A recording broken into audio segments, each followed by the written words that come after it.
Olá a todos e a todas, bem-vindos a mais uma aula aqui do curso de aperfeiçoamento em atenção domiciliar. Hoje a gente vai tratar do tema do monitoramento e avaliação dos serviços de atenção domiciliar, com foco nos indicadores. Meu nome é Débora Verde, eu trabalho na Coordenação Geral de Atenção Domiciliar, aqui no Ministério da Saúde, e venho então contribuir com o conhecimento da SEGAD sobre esse tema. Não sou uma especialista no tema de monitoramento e avaliação, mas venho então tentar contribuir com a nossa experiência, com o que a gente vem trabalhando aqui na coordenação. Agradeço o convite da UFMA para essa aula e espero que a gente tenha um bom momento.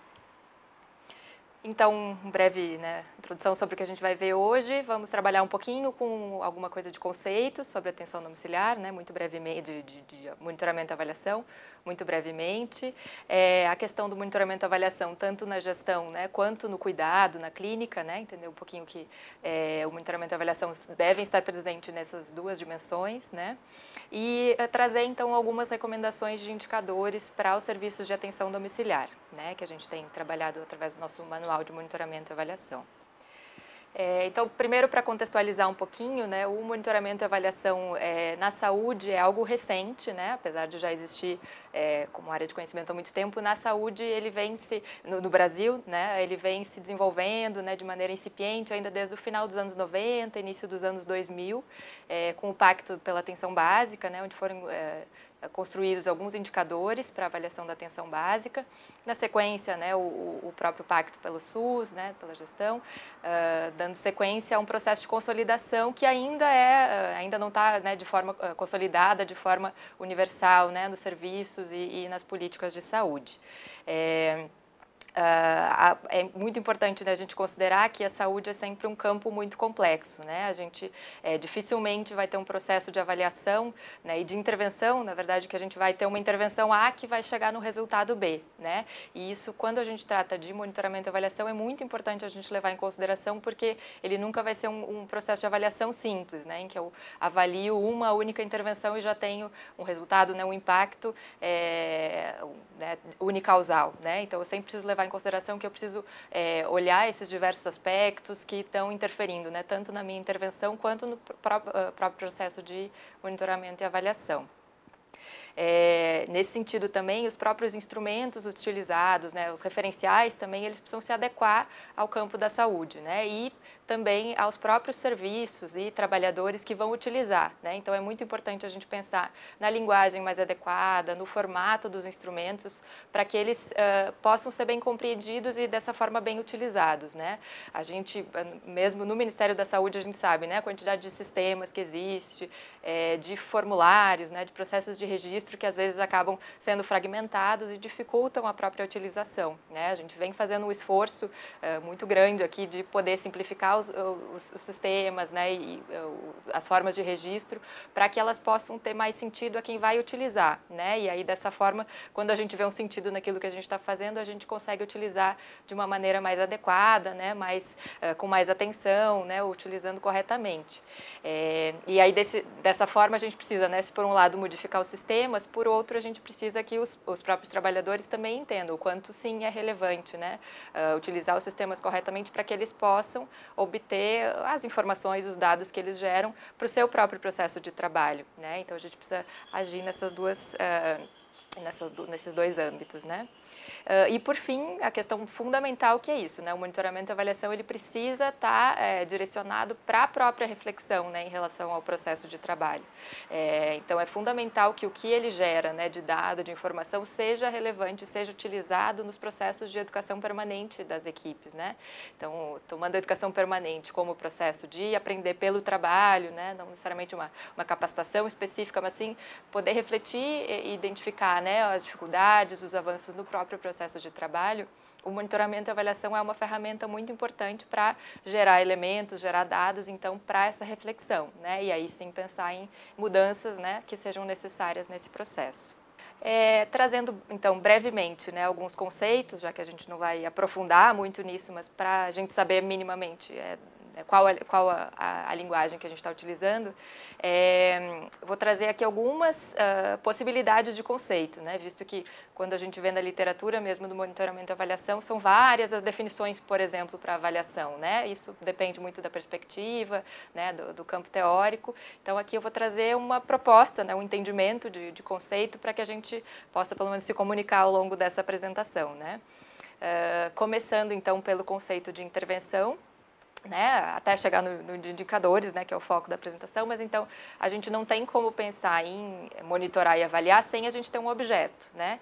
E aí a gente trata então dessa intervenção, né, que seria uma ação, né, uma política, um programa que a gente desenha, define para poder modificar uma determinada situação ou problema, né? Então no campo da saúde, obviamente a gente tem um problema de saúde, uma determinada condição que a gente quer modificar, a gente vai fazer uma intervenção, né, que ela pode ser desde então o desenho macro, né, de uma política ou, por exemplo, de um programa, né, o Melhor em Casa como um programa que a gente desenha para agir diante de uma determinada situação que é a necessidade de cuidado no domicílio, né? Até a gente chega até a intervenção mais micro, que é, por exemplo, uma intervenção que um profissional de uma equipe, né, de serviço de atenção domiciliar faz no usuário, né? Então, determinada intervenção de reabilitação, por exemplo, né? E essa intervenção ela vai ter tanto efeitos esperados, né, quanto inesperados. E aí, por isso, a importância da gente estar sempre nesse processo de avaliar o que a gente está desenvolvendo para que os efeitos esperados, né, sejam de acordo com aquilo que a gente deseja, né, atinjam a meta que a gente define e que a gente possa modificar os inesperados, né, avaliar, entender que efeitos são esses inesperados e, no caso de eles não serem benéficos, a gente poder ter alguma forma de modificá-los. Um segundo conceito, então, que é o de monitoramento, é o momento que a gente começa, então, né, diante dessa intervenção, captar informações, né, mas informações que sejam relevantes e que possam nos auxiliar. A gente fala, né, da questão da relevância e do tempo oportuno dessas informações e desses dados que a gente vai coletar, né? Então, de nada adianta a gente ter, né, o máximo de informações possíveis sobre determinada intervenção se elas não vão nos ajudar para tanto uma compreensão dessa intervenção quanto para uma possível mudança, né, no caso de ser necessária uma mudança dessa intervenção para que ela chegue, né, onde ela se previu, né, que ela chegasse.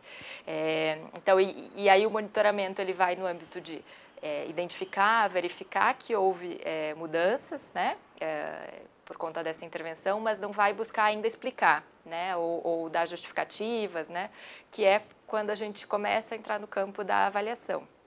Né? Então, a avaliação um pouco, né, segundo alguns autores, né, diferenciando um pouco da questão do monitoramento, é no momento que eu já começo a ter critérios, a ter parâmetros para, então, fazer um julgamento. Né? Se, por exemplo, a minha intervenção ela está adequada, de acordo com o parâmetro que eu tenho, ela está já indo, né, chegando próximo da meta, ou ainda não, enfim, eu posso definir uma série de critérios, de parâmetros para fazer, então, essa avaliação, né? E aí ela vai permitir, principalmente, esse confronto, né, entre uma situação que eu considero que seja o ideal, né, se possível, desenhar uma meta, por exemplo, para essa determinada intervenção, ou se ela está ainda muito distante, né? Então, entre aquilo que eu tenho de real e aonde eu quero chegar, eu vou ter alguns parâmetros para fazer a avaliação, então, dessa intervenção, né? E, por fim, a gente chega nos indicadores, né, que foi um pouco o foco da aula, que é justamente um instrumento de medir, né, o quanto essa intervenção está evoluindo, vamos dizer assim, né, nesse contínuo aí para chegar numa meta, ou enfim, se não puder chegar numa meta, pelo menos no desenho que a gente tem para essa intervenção, né. E aí a gente pensa, né, o porquê monitorar e avaliar, né? Muito importante que a gente faça disso um processo reflexivo e não só porque tem que fazer, né? Porque alguém diz que monitorar e avaliar é importante ou para deixar um conjunto de informações numa gaveta, né? E aí eu trago um exemplo do contexto, né, do serviço de atenção domiciliar, que é, por exemplo, a questão da informação de morte no domicílio, né? Isso, a gente pode ter esse dado e pode monitorar esse dado do quanto ele está aumentando ou diminuindo. Isso seria um monitoramento, então a gente está acompanhando esse dado como um dado que é relevante. Mas para a gente entender se ele é positivo ou negativo, a gente precisa ter parâmetros para isso, né? Então eu posso, vamos supor que ele está aumentando, né, em determinado município ou localidade, e aí eu tenho que poder olhar para esse dado e ver, bom, ele está aumentando, mas ele está aumentando porque, na verdade, a gente está tendo um aumento realmente de casos de óbito no domicílio, isso está elevando a mortalidade do município. Bom, isso pode ser negativo, né? Tanto por uma questão de que eu posso estar fazendo intervenções inadequadas no domicílio desse usuário, eu posso não estar conseguindo uma internação hospitalar para ele nos casos que seja necessário, né, não tendo a retaguarda de urgência, mas ele pode ser positivo, na medida que a gente pode avaliar que, na verdade, não está aumentando a mortalidade, e sim, o usuário que está sendo cuidado, por exemplo, pelo serviço de atenção domiciliar, pode estar sendo cuidado até o momento do óbito, né? Não precisando de uma internação hospitalar, no caso de que isso não iria mudar né, a situação do óbito mesmo. Então, ele pode estar satisfeito e de acordo, né, com um plano de cuidado que envolva o óbito no domicílio, né, que a gente sabe o quanto isso é satisfatório para as famílias e para os usuários em que isso é acordado, é desejado, né? Então isso seria um aspecto positivo do aumento do óbito do domicílio. Então, para a gente ver que, na verdade, um dado isolado, né, sem a gente poder fazer uma análise, né, uma avaliação com base em alguns critérios, ele nos diz pouco, né? Então a gente vai aumentando essa camada de informações e de formas de análise para poder ter né, fazer uma avaliação mais coerente. E isso, então, nos indica, bom, a gente precisa avaliar as ações em todos os aspectos, né? Desde a gestão do programa, como a gente vinha falando, de uma política, até uma intervenção de saúde, né? Uma atuação clínica para a gente identificar o que a gente está fazendo, né? Está sendo positivo, está produzindo, né, um efeito benéfico ou não, né? Então, monitorar e avaliar é fundamental, né? Para identificar os êxitos e fragilidades, tanto em intervenções da gestão quanto do cuidado, né? Obter elementos para o planejamento e para a tomada de decisão, com foco sempre na qualificação, né? Seja do serviço, seja da minha atuação clínica mesmo. E também, né, um outro aspecto que é promover transparência, né? Poder tornar público, né, de certa forma, prestar contas dos atos que a gente está fazendo, né? Isso, em especial, né, a gente que trabalha no serviço de atenção domiciliar, né, é um recurso público, né, até pensando em utilização da verba pública, essa é uma política que deve ser mantida, ela está atingindo os objetivos ao que ela se propõe, né? O recurso que está sendo destinado a ela está sendo bem utilizado, né? Isso, então, é super importante a gente também poder usar a avaliação para poder fazer esse processo de transparência. E ele precisa ser um processo contínuo, né? É importante que a avaliação não seja só um recorte ao final de uma intervenção, por exemplo, mas que ela possa vir desde o momento em que está se planejando essa intervenção, que a gente já possa pensar em quais seriam as formas de monitorar, né, e avaliar.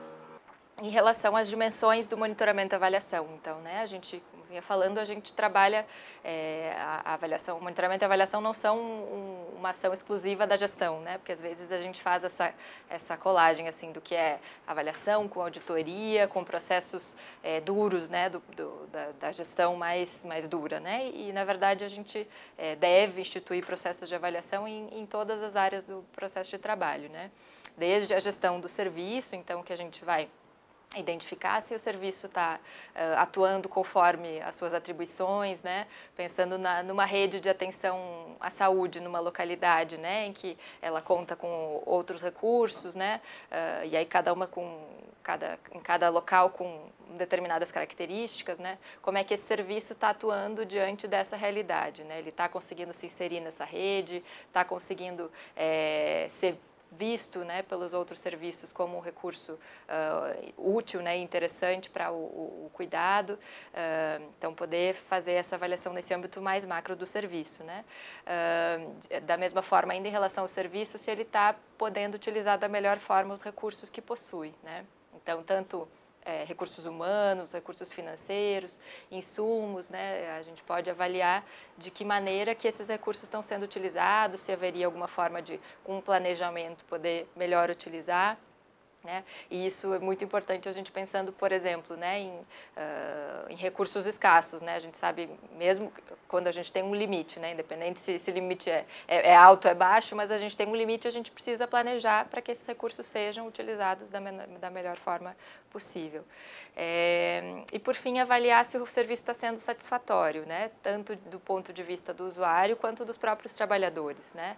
Então, ter instrumentos para ajudar a avaliar isso, né? A questão dos trabalhadores, das condições de trabalho, se estão adequadas, se precisariam ter alguma modificação, quanto principalmente do usuário, né, que é o principal foco, né, do serviço de atenção domiciliar existir, por exemplo, o quanto ele está satisfeito com aquelas intervenções, né, que ele está recebendo, né, se ele tem alguma sugestão, se ele tem alguma insatisfação, né, então poder estar sempre acompanhando isso do ponto de vista do usuário mesmo. E com outro enfoque, então pensando na gestão do cuidado, né, saindo dessa camada mais macro e indo para o micro, é poder avaliar, de fato, essas intervenções que estão sendo feitas, né, por esse serviço, por essa equipe, elas estão produzindo um cuidado para essa população que ela se destina conforme esperado, né? Então, por exemplo, o fato de existir serviço de atenção domiciliar, a gente está conseguindo diminuir, né, alterar os índices de reinternação, né, nessa população que está sendo atendida pelo programa. Então, pensar alguns elementos que possam indicar, né, se esse cuidado está tendo um efeito conforme esperado de evolução, né, para esses usuários que estão sendo cuidados. E na própria, né, isso pensando mais, talvez no grupo mais coletivo, né, e individualmente, né, cada usuário, ele está tendo seu estado de saúde melhorado, né, ele está conseguindo ter algumas evoluções daquilo que levou ele a ser atendido para o SAD, né, e aí a gente tem uma série de escalas que podem ajudar nesse processo de avaliação, né? Bom, a gente pode fazer um estudo de uma intervenção bem específica, por exemplo, pensar em determinada cobertura que a gente está utilizando para um tipo de ferida, né? E poder avaliar se ela está sendo efetiva, né? Ou se tem alguma outra que pode ser mais adequada para essa situação. Então, são uma série de avaliações, né, que podem ser feitas do ato clínico mesmo. E aí pensar isso, né, que é o monitoramento e avaliação, ele precisa estar nesses, todos esses âmbitos, né. Claro que cada um vai ter intervenções muito específicas e, consequentemente, vai ter formas de avaliar diferentes, né, mas que precisa ser feito em ambos essas dimensões. Como um exemplo, né, trago aqui que a gente nessas duas dimensões, né, pensando na gestão e na clínica, a gente também pode pensar, por exemplo, uma dimensão mais local e mais global, né? No caso, pensando, por exemplo, o monitoramento do serviço de atenção domiciliar no Brasil, né? A gente, então, na coordenação de atenção domiciliar, a gente faz um monitoramento de alguns aspectos, né? Então, desde o número de equipes implantadas, o número de atendimentos domiciliares, né? Internações, que às vezes é chamado assim, o número de leitos dias na atenção domiciliar, que significa, né, um pouco o tempo de permanência desse usuário, principalmente aquele que é oriundo de hospital, de serviço de urgência e emergência, na atenção domiciliar, né, então significando um pouco os leitos hospitalares que são liberados em função de ter o serviço de atenção domiciliar. E esse monitoramento que a gente faz, ele pode ser inclusive visualizado, né, pensando na questão da transparência, na sala de gestão estratégica, né, na SAGE. Depois eu vou falar um pouquinho dela, mas vocês podem acompanhar todos esses dados a partir desse site. Alguns passos, então, na atenção, no monitoramento e avaliação da atenção domiciliar. O principal é a gente saber o que a gente quer monitorar, né? A gente vinha falando que, bom, eu posso tanto monitorar um serviço, monitorar a equipe, monitorar uma ação específica, então eu posso sim atuar em todos esses aspectos com monitoramento, né? É o ideal, mas eu preciso em cada momento entender qual que é o meu foco nesse momento, né? E aí sim poder definir, se possível, metas, né? Às vezes não é possível ainda definir uma meta, mas poder desenhar um indicador para que eu possa avaliar, então, esse aspecto, né, essa intervenção que eu estou fazendo. E aí pensar qual que é a melhor forma de fazer essa avaliação, né? Qual que é a melhor forma de ter as informações necessárias para fazer essa avaliação. Então, por exemplo, como a gente vinha falando, no caso de avaliar uma ferida, né? Talvez um recurso fundamental é fotografia, né? Eu preciso ter, e aí eu preciso ter regras para a forma de fazer essa fotografia para que ela possa ser bem utilizada, né? Seja comparável, né? Ao longo do tempo que eu coleto essas informações. Às vezes vai ser uma escala, né? Às vezes vai ser algum instrumento de avaliação de satisfação do usuário, enfim. Então eu preciso pensar qual que é que informações que eu vou precisar ter, qual é a melhor forma de obter e como que eu vou organizar essas informações, né? E aí eu vou pensar num sistema de informação que não necessariamente é um computador com o sistema pronto, mas assim, que tipo de informações eu preciso e como que eu preciso organizar essas informações para poder fazer esse monitoramento dos dados, né? E aí vou pensar, bom, esses dados eles são acessíveis, né? Eles estão disponíveis em algum sistema, eu preciso coletar esses dados e criar uma forma de coleta, de registro dessas informações. Quem for coletar esses dados, né, essas informações, no caso de, bom, eu sou coordenadora do serviço de atenção domiciliar, estou pensando em um instrumento que os trabalhadores da equipe vão utilizar. Vai fazer sentido para eles essa coleta de dados? Eles vão entender e eles vão poder utilizar essas informações? Bom, se isso não for fazer sentido, não for ter valor de uso para esses trabalhadores, eu preciso talvez repensar, né? Ou então fazer um processo de capacitação, de informação, né, de discussão com esses trabalhadores para que eles entendam qual que é a relevância, né, desses dados a serem coletados, porque senão a gente sabe que, bom, talvez o instrumento não seja corretamente preenchido, não seja utilizado, né? Então é fundamental esse diálogo com todos os atores envolvidos. E por fim isso, sempre tendo em mente qual que é o valor de uso dessas informações, né? É uma avaliação só para dizer, né, botar lá na gaveta, dizer que realizou a avaliação, então, enfim, qual que é a validade, né, de fazer um processo desse. Então, sempre pensar em quais são os elementos que essa avaliação vai fornecer para uma reflexão uma análise, né, uma reflexão sobre o processo de trabalho e poder, né, tomar as decisões no caso de serem necessárias mudanças ou alguns ajustes, né. Para esse processo ainda, a gente pode ter algumas ferramentas, então, né, que os próprios sistemas de informação, né, que como vinha falando, não necessariamente é algo automatizado, informatizado, sistema de informação pode ser uma coleta de dados organizados que eu faço para me informar em determinada coisa, né. Então, desde uma tabela manual, né, que eu posso utilizar para registro de alguns dados, né, como a gente sabe, vários serviços já têm essa prática, né, de algumas tabelas específicas, né? O próprio sistema de informação ambulatorial, né? Atualmente ele nos traz algumas informações, por mais que a gente saiba da dificuldade do RAS, né? O Registro de Ações Ambulatoriais em Saúde, que o Serviço de Atenção Domiciliar utilizam hoje. Mas o CIA ele ainda é a nossa fonte de informações, né? A partir do que é coletado no RAS. E ele tem uma série de informações que ele pode nos auxiliar nesse mapeamento mais geral dos serviços. O CISAB, né, que é o Sistema de Informações em Saúde para Atenção Básica, né, que organiza, né, e apresenta as informações coletadas por meio do módulo ESUS Atenção Básica, né, que a gente agora está no processo de transição, né, entre sistemas, passando do RAS para o ESUS. E a gente sabe que, bom, o sistema de informação eles precisam se qualificar, né, permanentemente para que seja esses manuais que eu estou desenvolvendo, sejam os próprios sistemas, né, mais estruturados, precisam de uma qualificação permanente, né, para que possam atender os processos de monitoramento e avaliação.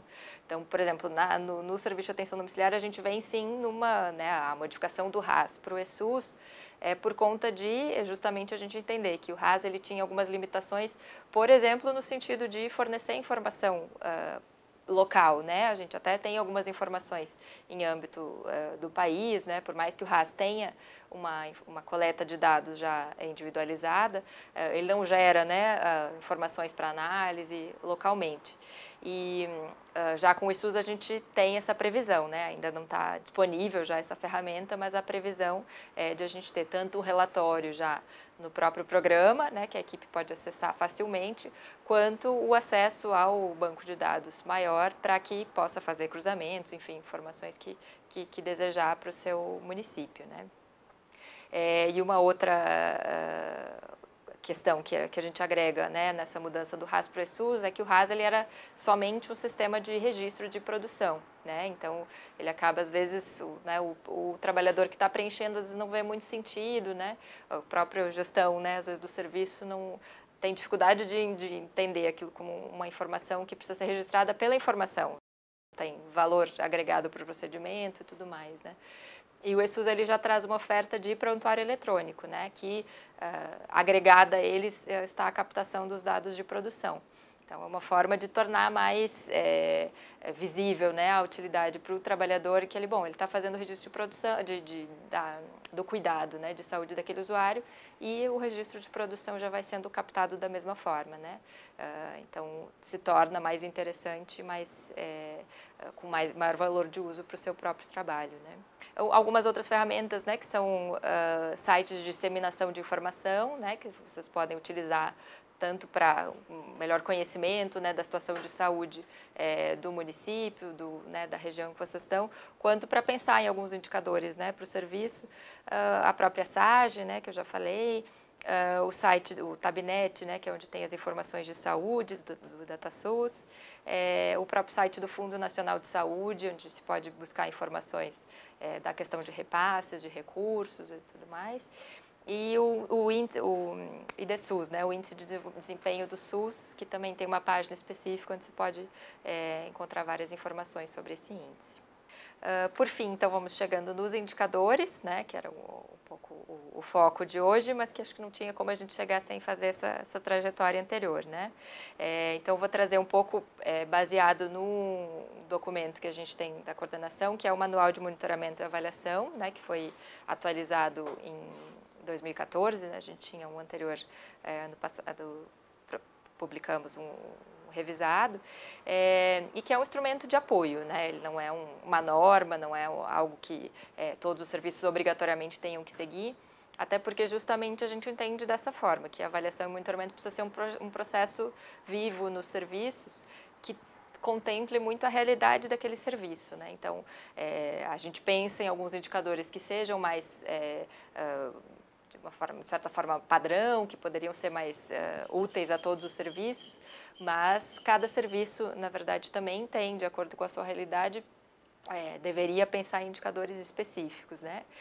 Então, a gente traz algumas sugestões de indicadores, né? Priorizando alguns, outros deixando em segundo plano, contendo também, né? A gente faz um anexo com a qualificação desses indicadores, contendo o método de cálculo, formas de melhorar a atuação, né, a intervenção naquilo que o indicador se pretende, né, e alguns limites também do indicador. Mas é importante que a gente também não estabelece metas ou parâmetros nesses indicadores. Isso foi uma longa reflexão no sentido de que a gente ainda, apesar de a atenção domiciliar, né, ser praticada há muitos anos no mundo e no país, a gente aqui, enquanto um serviço organizado de atenção domiciliar, a gente tem há poucos anos, né? E dessa maneira a gente refletiu muito na questão de poder estabelecer metas agora ou não, justamente esperar esse processo, né, do monitoramento e avaliação estar um pouco mais consolidado, os próprios serviços, né, que já existem agora no país todo, poderem utilizar essas informações e aí sim a gente pensando, né, na construção de parâmetros, já pensando nesse modelo de serviço, né, que o Melhor em Casa se propõe. Mas isso não impede também que localmente sejam estabelecidas metas, né, ou alguns parâmetros, quando já se tem um amadurecimento, né, pensando numa visão um pouco mais recortada, né, e não no país todo, é possível sim pensar em algumas metas, né. E o fundamental é isso. Bom, o manual ele serve para o município poder utilizar, né, aqueles que estão sugeridos e fazer uma análise, né, a partir do momento que fez aqueles cálculos, né, obteve as informações a partir dos indicadores, poder justamente fazer uma análise. O que isso está trazendo sobre o serviço, né, que tipo de informação esse monitoramento me deu, né, e aí poder refletir, pensar em mudanças que sejam necessárias para o serviço. Inclusive, bom, tem outros indicadores que não são esses que eu precisaria fazer para que eu consiga ter um olhar mais preciso, né, na minha realidade, no meu serviço. Tem metas que já sejam possíveis de eu criar na minha realidade, enfim. E aí, então, trazendo os próprios indicadores, né, que estão no manual, a gente já está na parte final agora da apresentação. Vou trazer rapidamente o que a gente pensou para esses indicadores, né? Então, começando por né, bastante genérico, que é a média de permanência geral, né, dos usuários. Na verdade, tanto a média de permanência geral quanto a média de permanência por agravo. Esse é o indicador que a gente pensa, né, ele poderia ser trimestral, poderia ser semestral, pensando justamente nessa diferença dos serviços, né? O serviço que tem uma alta rotatividade, ele poderia calcular esse indicador trimestralmente, porque ele tem muitos usuários entrando e saindo durante esse período, então é possível tranquilamente fazer nesse período, né? E a ideia, então, desse indicador é justamente a gente pensar, bom, a média de permanência está muito alta, o que está levando a ter uma média de permanência muito alta, né? Quais são os elementos, né? Justamente não já tomar como algo ruim ou bom, mas o que são os elementos que estão levando essa média de permanência a ser alta. É de fato porque o perfil dos meus usuários demanda um tempo de permanência maior, é porque eu estou sim aí com alguma dificuldade de poder dar alta desses usuários, né, de maneira responsável para algum outro serviço, para atenção básica, né, para algum acompanhamento ambulatorial. Então é justamente para poder refletir sobre isso, né? Um segundo indicador que seria a proporção dos usuários classificados como AD1, AD2 e AD3, né? Não vou retomar aqui as modalidades de atenção domiciliar que vocês já viram nas aulas anteriores, mas então é poder também, de novo, ver um pouco do perfil de atendimento desse serviço, né? Entendendo, né? A gente sabe que por mais que o serviço de atenção domiciliar seja né, tenha como atribuição cuidar principalmente de atenção domiciliar do tipo 2 e 3, a gente sabe que é muito difícil que o serviço não tenha nenhum AD1, né? Mas então poder pelo menos pesar, bom, eu estou com muitos usuários que são AD1, o que está acontecendo, né? Eu tenho uma cobertura de atenção básica muito baixa, ou o serviço realmente ainda não organizou uma forma de dar alta para esses usuários, então poder refletir, né, o que está acontecendo com essas proporções, né? Então, pensando que o ideal sim é ter um número de AD2 bastante elevado e um número de AD3 também alto. Proporção percentual de usuários por serviço de origem, né? Aqui um pouco a ideia de analisar, né, qual que está sendo a procedência dos usuários que estão em acompanhamento do SAD, justamente para a gente ver se o SAD está conseguindo ter um trânsito entre os diversos serviços da rede de atenção à saúde, né? A gente sabe que, por vezes, o SAD, de acordo com onde ele está estabelecido, né, se ele está na unidade básica ou se ele está no hospital, ele acaba, às vezes, estando um pouco mais restrito a captar usuários desses serviços, né? E o ideal é que o SAD tenha um trânsito por todos os serviços, porque a gente entende que todos esses serviços têm demanda, em maior ou menor grau, para o cuidado domiciliar, né? Então, minimamente estabelecer, bom, se eu realmente vejo que eu tenho um índice de captação hospitalar, por exemplo, muito baixo, bom, eu estou fazendo algum processo de busca ativa na rede hospitalar para identificar se tem usuários, tem alguma questão, né, que o corpo clínico hospitalar, né, não consegue ainda ter o SAD como local de cuidado adequado, enfim, então poder desencadear algumas ações a partir disso, né? Por outro lado, né, a gente estava falando da entrada do usuário, então a proporção de usuários por desfecho ou motivo de saída, né, que então a gente tem a admissão e a saída do usuário do SAD. E aí então poder entender, né, está tendo alta administrativa, alta clínica, foi encaminhamento para atenção básica, internação hospitalar, né, e aí poder justamente avaliar, bom, eu estou tendo muitas internações hospitalares, eram internações necessárias ou não, né, ou quais são as dificuldades que o SAD está tendo, ou no caso de muitas altas administrativas, por exemplo, poder entender um pouquinho o sentido dessas altas, então fazer um retrato, né, dos motivos de saída do usuário do SAD. Um quinto indicador, então, é o de percentual de usuários em atenção domiciliar por agravo ou situação presente. Aqui a gente traz, né, um pouco a questão de não usar o CID, não é que seja proibido usar o CID, né, nesse indicador. A questão é só, talvez, ter um olhar um pouquinho mais amplo que o CID específico, né? Até porque a gente sabe, né, com as informações que a gente tem, que muitas vezes os serviços acabam utilizando como CID, né, do usuário, o CID da doença de base, e não aquele que de fato levou o usuário a estar em atendimento no SAD, né? Então, talvez o CID para isso seria uma visão um pouco restrita. Mas também, né, esse indicador pode ser calculado com o CID.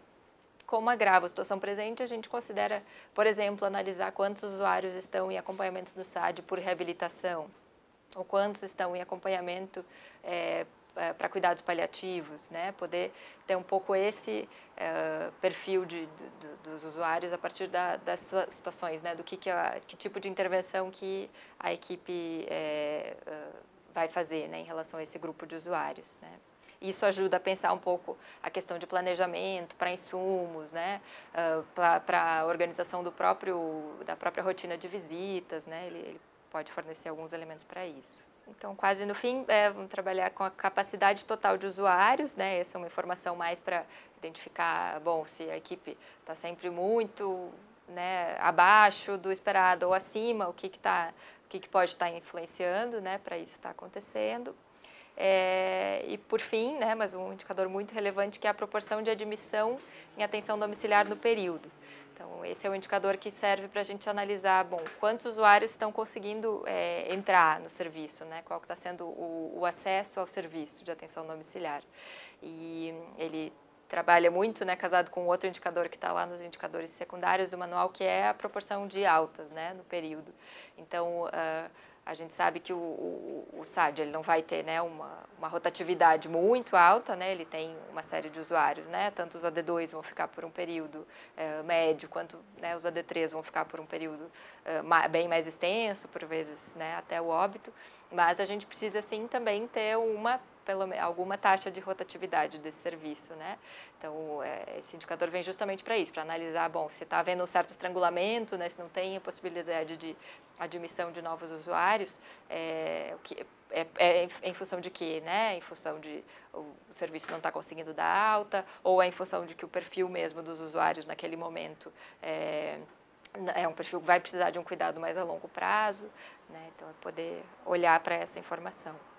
E um outro indicador que, na verdade, ele traz mais um olhar de gestão, né, a média de visitas por equipe, né, nos locais que existe mais de uma EMAD, por exemplo. Né? E aí também não é uma questão só para ranquear equipes, né, dizer que uma é melhor que a outra, mas poder justamente ver, bom, se eu tenho num município uma equipe que tem um número muito diferente de outra, né, muito inferior ou muito maior do que a outra, o que está levando a essa diferença, né? Tem uma diferença que é natural, né, uma variação entre equipes, mas se esse número é muito diferente, poder entender, será que é porque uma equipe está com um perfil de usuários que é muito mais grave, que demanda uma visita muito mais demorada porque precisa uma quantidade de intervenções muito maior, ou será que está com um problema do desenho da rota dessa equipe, né, e acaba que está dificultando que ela consiga fazer mais visitas no período, enfim, ou uma outra equipe que está fazendo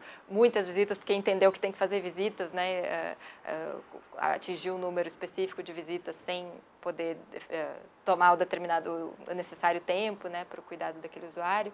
Então, poder, né, sempre...